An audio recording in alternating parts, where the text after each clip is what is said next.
14 rallies which span the globe is possibly the ultimate test of man and machine.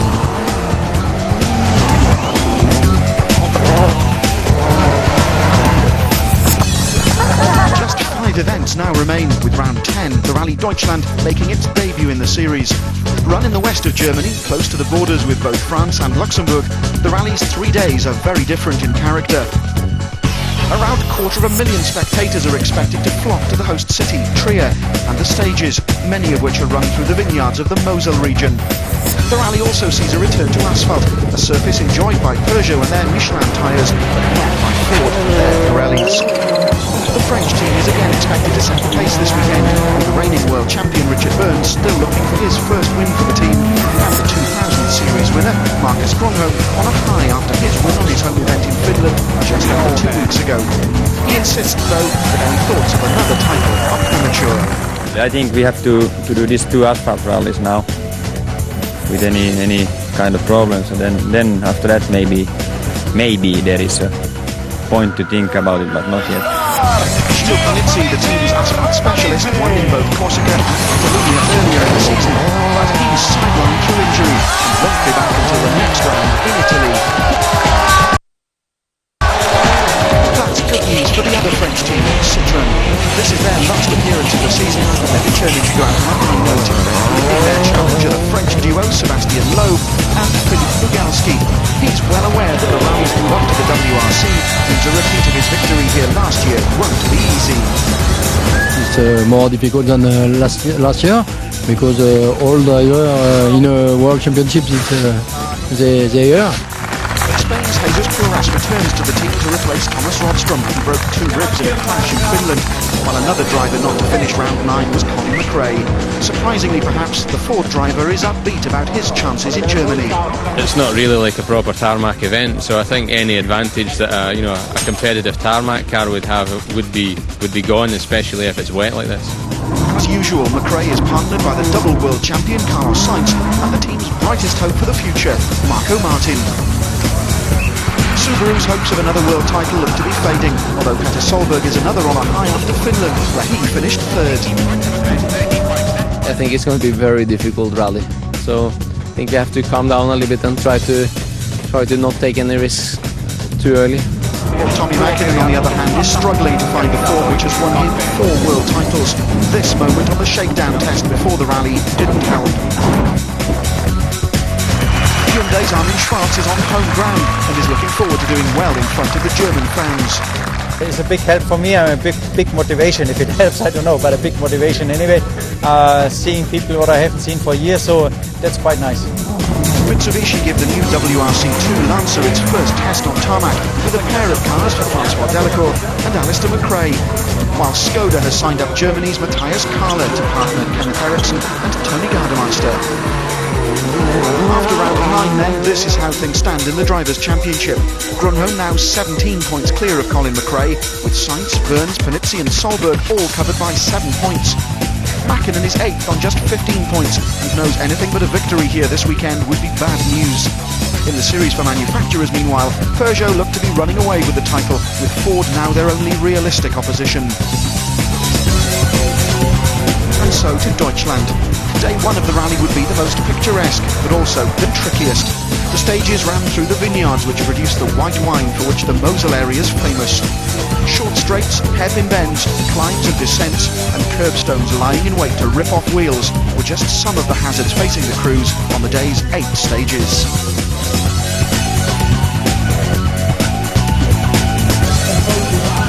The 12-kilometre Drontal stage was the first of those 8. The crowds every bit as large as had been forecast. Spectators, in fact, had travelled from all over Europe to see the action. Championship leaders Marcus Grönholm and co-driver Timo Rautiainen were first into the stage. The winners in both Sweden and Finland are keen to secure a second world title well before the season finale in Great Britain and set a storming pace through stage 1.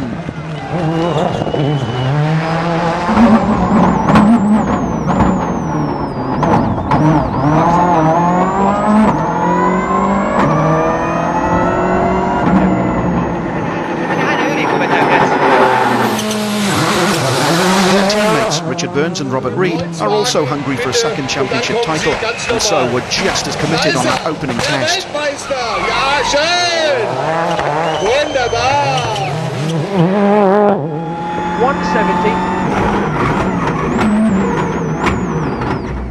Crest 40. Fast right cut mud. 100. So the two Peugeots set exactly the same time, but what could the rest do? Colin McRae and Nicky Grist knew the recent spell of wet weather had helped them start on equal terms with the Peugeots and Citroëns. All they needed now was a steady run and a helping of good luck. And two tight hairpin left. 70. Stalling at this hairpin wasn't the start they needed. Long two brake minus. Carlos Sainz and Luis Moya had no such problems, but were only 1.1 seconds quicker than their teammates. Such was McRae's pace.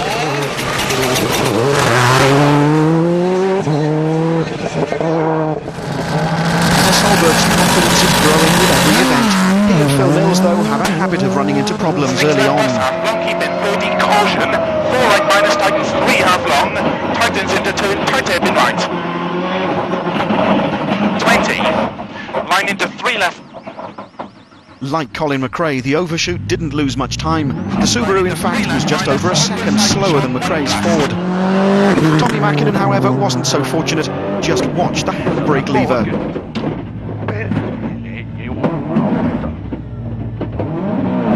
The handbrake coming off in his hand meant Mäkinen would struggle with the stage's many hairpin bends, and around 40 seconds would be lost.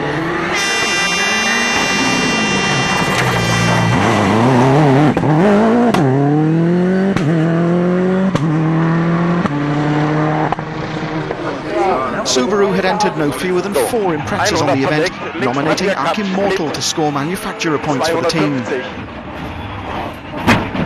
The very first corner of the stage, though, saw the Austrian slide wide and clout the bank. The damage to the wheel was clear to see, as was the effect on the car's ability to corner.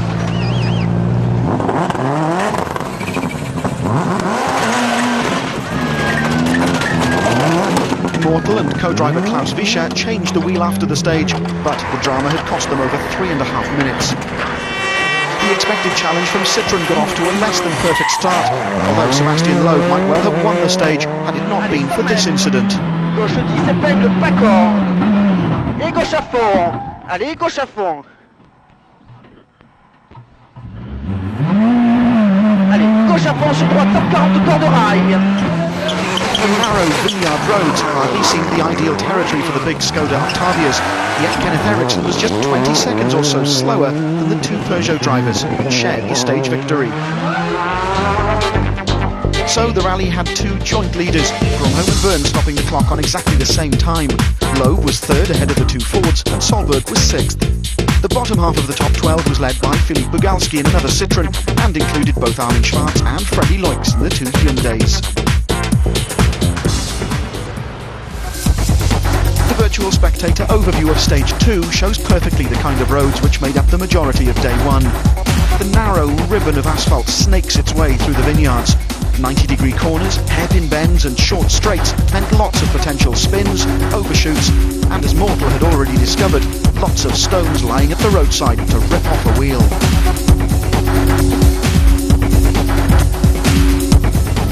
Grönholm must have been hugely encouraged by his time on Stage 1.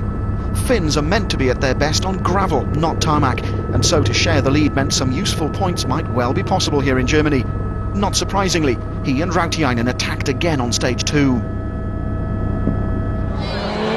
Burns, though, also pushed. He knew that a win would get his championship hopes back on track, and the Englishman was more than happy to give his colleague an early fight. Long.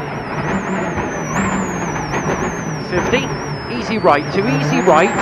40 flat left. 60 flat right, 20 flat left, minus tightens maybe, 30 flat left, minus tightens. 70 right max. So Burns would have to settle for second best this time, with Colin McRae also out to make up for the time the stall had cost him on Stage 1. Over crest. To long 6 left, minus line.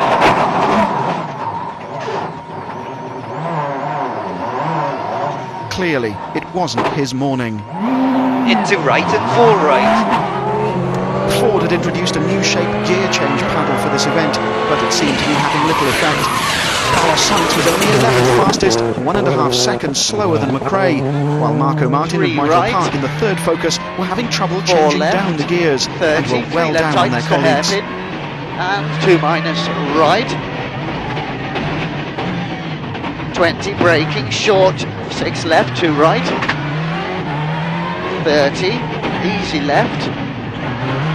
100. But the Citroën charge many had anticipated had begun. Sebastian Loeb and Daniel Elena saw no repeat of their earlier spin and flew through the stage in pursuit of Grunholm's time. Attention, droite de frein pour gauche ferme 130 plus court. Ok. Loeb went fastest, 0.2 of a second quicker than Grunholm, while Bugalski was 4th fastest behind the two Peugeots. No wonder the French spectators were happy. But it wasn't all good news for Citroën. Jesus Perez suffered brake failure on the stage. The narrow Vineyard roads hardly the place to find action and stop. Pico derecha 7 por dentro, 30, rasante izquierda 3. I don't know what happened at the middle of the stage, of this second stage. The brakes just go down the pedal, and I ran very, very badly and with a lot of risk. So. To the delight of the local fans, Armin Schwarz was 5th fastest in the Hyundai and climbed to 8th on the leaderboard, while Freddie Loix was 6th quickest in the other accent. The happiest faces of all, though, were those of the Michelin engineers. All of the top 6 times were second on the French rubber.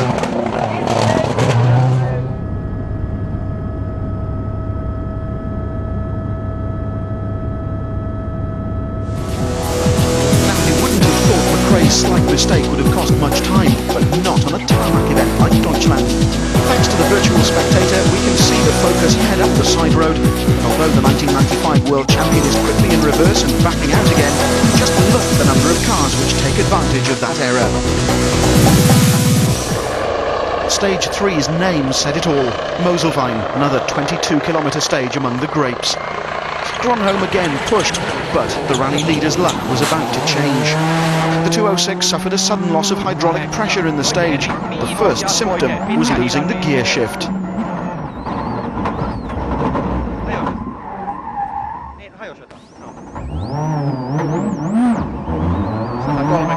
With Grunholm forced to use both the manual gear change and manual throttle, a time loss was inevitable.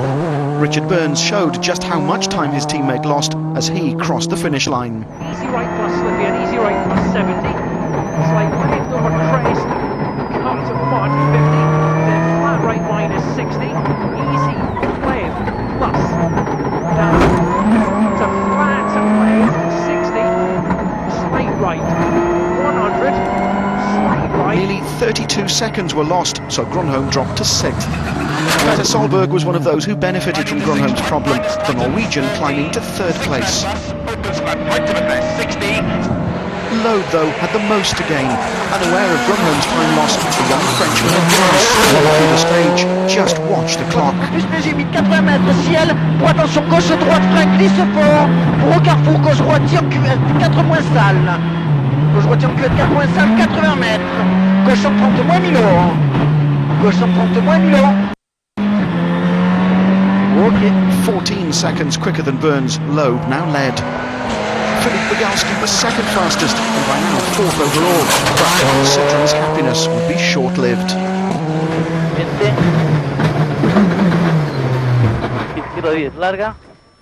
Stalling the Zara was only the start of the problems concerning Jesus Puras. Total electrical failure meant he was unable to get it going again, and then an accidental push of the fire extinguisher button merely added insult to injury. ¿Qué haces? Pensaba que eras el general. Cago en Dios, tío, pero... Cago en Dios. So, one Citroën gone, but the other two were now 1st and 4th. Poczekaj, bo on...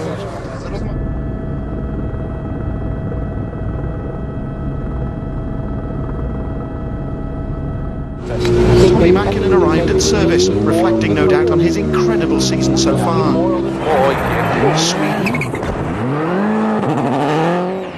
Corsica,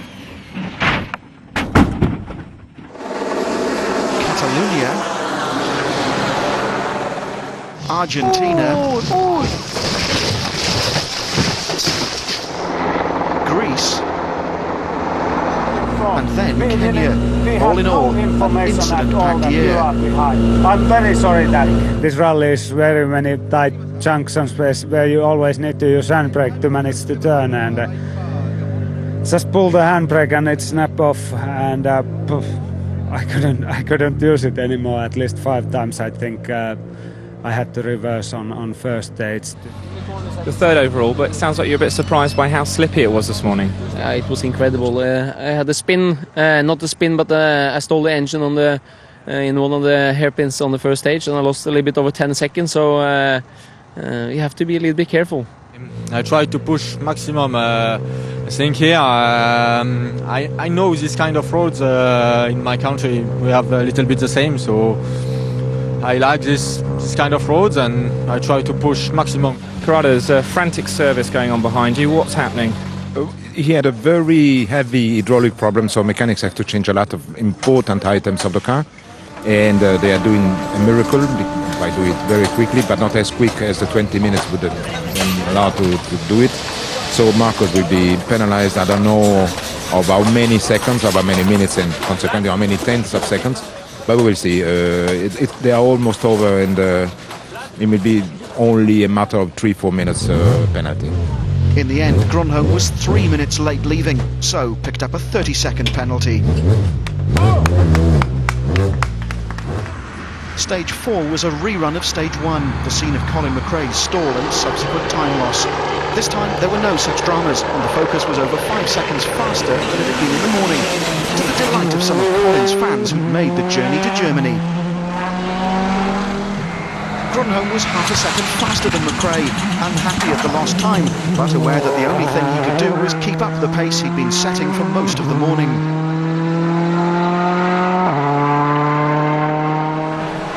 Burns was a little over a second slower than he'd been first time through, so there'd be no stage win this time. Second place, though, still looked secure. The reason? Third placed Petter Solberg's Subaru losing another second to the Peugeot. That's why. Handbrake. 100. Dry. 100 dry. 6 left plus. Opens third. Sebastian Loeb had been fastest on both stages 2 and 3, so could he and Daniel Elena continue their winning ways on 4? We'll give you Burns' time as a comparison. Droite 650 mètres, droite 80 moins équerre, corde, salle. Attention, droite 80 moins équerre, corde, salle. Allez, 200 mètres, droite 130. Okay. Yes, they could. Their lead was now over 16 seconds. But Armin Schwarz needed more than a little luck to stay in the top 10. No lasting damage was done, though. We'll hope fans can breathe a sigh of relief.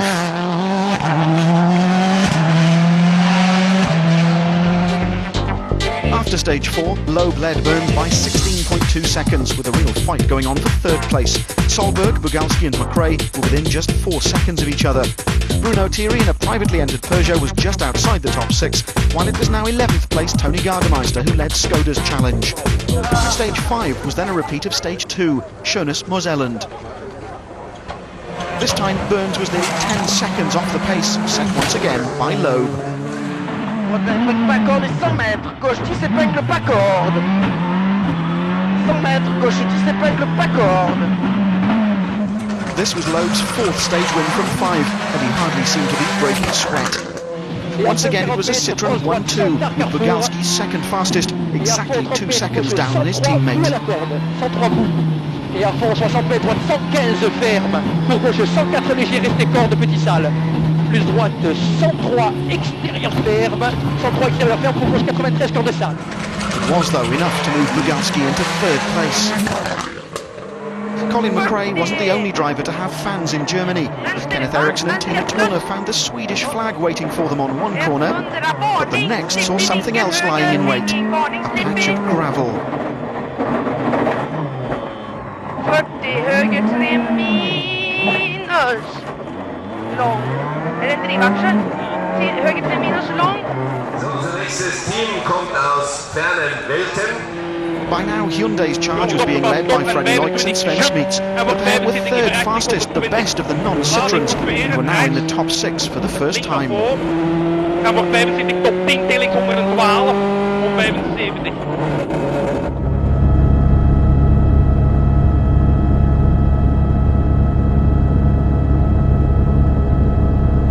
Stage 6, Stein und Wein, and yet more British spectators. Richard Burns, one of their heroes, was second fastest this time, so preventing yet another Citroën 1-2. With Grunholm third quickest, it seemed the Peugeots were at last fighting back. It was, however, a fight which was going on. Colin Crane's only second fastest, but a spin meant Sykes was over 5 seconds slower. Don't you just hate it when someone tries to be clever? Para la derecha, buena menos ras, se abre. No one surprised, it was again Loeb who went fastest. We're used to seeing a French team dominate a rally, but it's usually Peugeot. First and third meant Citroën must have been more than happy, unlike Mitsubishi. At least the afternoon had seen the cars set quicker times than the morning, but the team were about to lose one of the two Lancers. The thick white smoke from Alistair McRae's car meant two things: a blown turbo and retirement.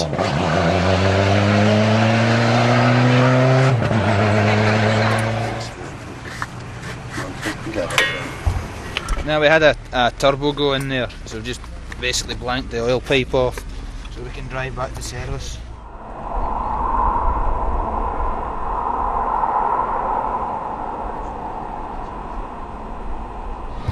Sebastian, 5 straight stage wins in a row. It doesn't get much better than that. No, it's very good for us for the moment. We make very good times, and the car is going perfectly. No problem at all. Richard, Sebastian's starting to get a stranglehold in this rally. What's it going to take to break it? Well, I don't know. I mean, I'm driving for a pace of 3 days, not just sprinting on each stage, because they are quite tricky. You don't need me to tell you that. Seems like there's a bit of rain in the air. That would be a bit of salvation for you with the Pirelli tyres. It would certainly be different. I think rain's a good leveller normally. So yeah, for us it would be a chance to catch up a bit. Stage 7 and the rally became a victim of its own success. So many spectators were packed into the stage that the organisers were forced to cancel it for safety reasons, leaving the unhappy fans to leave without seeing any cars. Stage 8, a second run through Stein und Wein, would be the day's last. Continuing the battle of the French teams, Grunholm was third fastest, just under 2 seconds slower than the stage winner. Burns, second quickest, was a frustrating 0.4 of a second off winning the stage. His commitment clear to see. Left max cut there, deep flat right, big cut low, 70, flat left minus, and flat left minus, cut. 100, medium right, big cut. A power steering fault meant Colin McRae was only 6th quickest. McRae, one of a number of drivers, relieved that stage 7 had been cancelled. Another was Solberg, who was also suffering from power steering problems and would end the day in 5th place.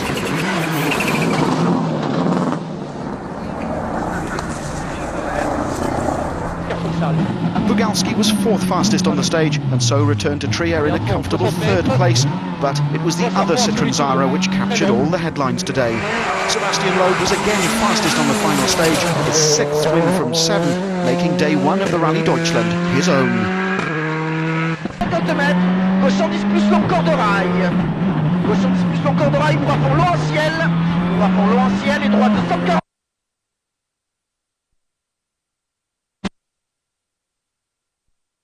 Plus 200 mètres, droite 140 plus court. 200 mètres, droite 140 plus court. Ouvre à fond. Ok.